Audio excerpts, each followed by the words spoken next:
There's a thing called pigeon racing, and it's possibly $1 billion industry. Recently, one bird was sold for a record $1.4 million. It often involves pigeons flying thousands of kilometers. This is how it works. On race day, pigeon fanciers, that's what people who race pigeons are called, release their birds who are hundreds if not thousands of kilometers away from their respective bird lofts. Depending on the race, around 20,000 pigeons can be released at the same time. The shortest can be 100-kilometer sprints.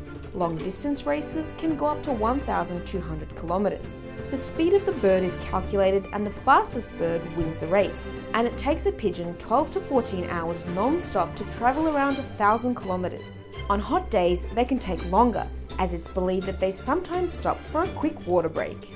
But that's just a guess, because it's not possible to track the birds with a GPS. Most trackers are still too heavy, so until technology advances, the pigeons have a ring on their foot which enables the racers to calculate their speed.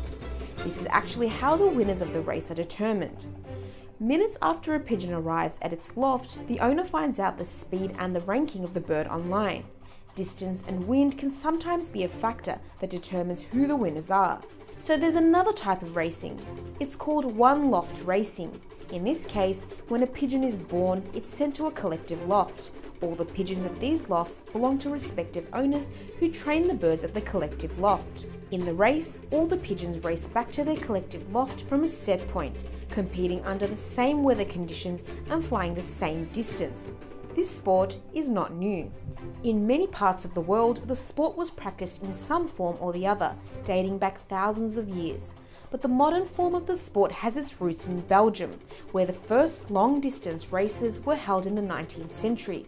But now, the biggest market is in China. Belgian pigeon Armando, also known as the Lewis Hamilton of pigeons, was sold for a record $1.4 million to a Chinese bidder.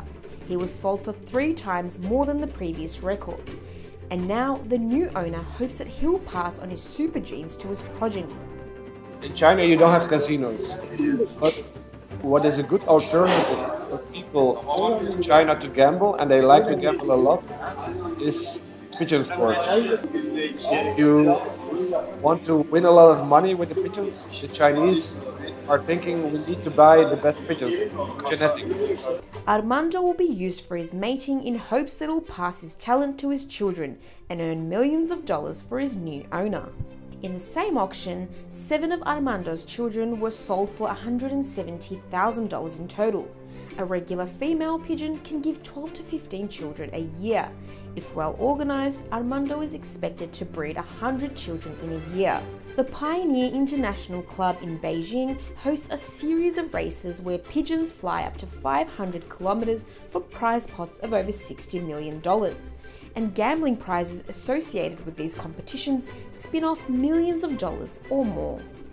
The Belgium-based Pipa Pigeon Paradise, which is the eBay of the pigeon buying world, had a turnover of $28 million last year from online and offline pigeon sales. Pigeon racing is not just about the money and the gambling. For me, to see the pigeon arrive, like after a race, 10 hours flying against the wind, it's really interesting. And then, the feeling when they come home, that's the most wonderful thing about the pigeon sport for me.